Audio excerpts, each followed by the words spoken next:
All right, amazing teachers, it's just Julie here, and I'm going to talk to you a little bit about SLO and the process to make sure that we're all on the same page. Just remember, our SLO is what's in STRIVE, that's your student growth goal. SLO stands for Student Learning Objective. This is so important. It's just not one more thing. This is actually what we're focusing on here at Oakley. All students will grow.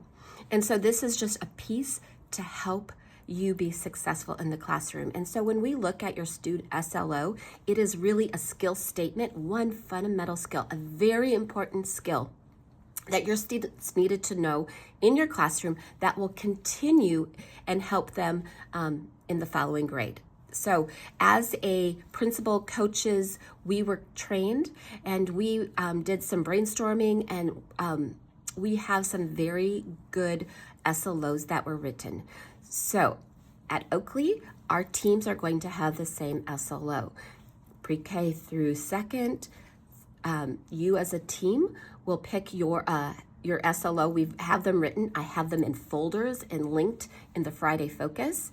If you need to make adjustments and you feel like you want to make some changes with what's written, as a team, you may do that. But I want it to be teamwork. That's part of that professional learning goal, your collaborative learning team.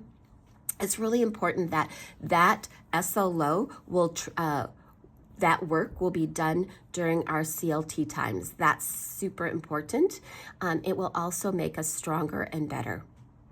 The next step with that is it's a very, so I have a folder with those SLOs. Making adjustments, you definitely make adjustments. There's a skill statement, there's the initial skill profile, which is kind of where they're coming in at the beginning of the year, and you're going to be rating each student according to that initial skill profile. And you're going to be rating them with evidence. Now, you don't have to upload the evidence, but as a team, talk about how are you going to collect this evidence over the next couple weeks to rate your students about initially where they're at. The next piece is you're going to have your targeted skill profile. And that's where at the very end of the year, where the students should fall. Now, we know we're focusing on growth, so not all students are going to be able to hit that rubric at that level, but you're going to rate them and figure out where you feel that they will end if you're doing all the right things, guiding them, leading them, reflecting, improving your practice, where each of those students will end at the end of that year. And so remember, the SLO practice is very focused on evidence. It's really reflective of teachers. If a student's not growing, it's not the student. We need to ask ourselves as teachers, what are we doing? What are we not doing? What do we need to change? And that's why this SLO process is so powerful. And that's also why that professional learning community and that CLT, collaborative learning teams, are so important, because this is the work that we're going to be doing. Remember, teacher growth equals student growth. And so you will have a skill statement, you will have your initial skill profile where you'll be rating your students where they're at.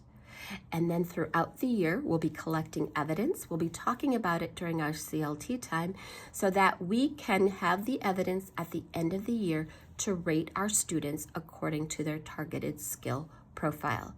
So that is basically, in a nutshell, a very quick nutshell of our SLO process. Everything will live in STRIVE. Your appraisers will be reviewing. We can be working with you as a team. Coaches are here. That CLT time is going to be important. What I have put together for you, we have a PowerPoint that Ms. Kelly from Vola put together. So I have that PowerPoint listed in the Friday Focus, so you can go over in more detail the SLO.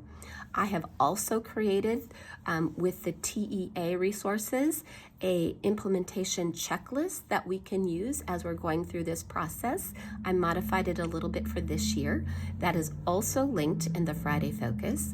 I've given you a link to the TEA resources, because here's what you need to remember. You are 100% responsible for your learning. You're a professional.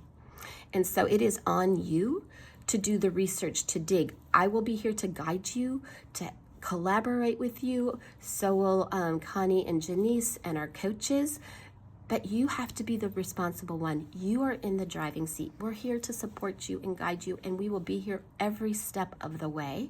But I want to give you these resources so that you can be thoroughly successful in this process, because this is tied to TIA, and that's such a great thing. But it's really not about TIA.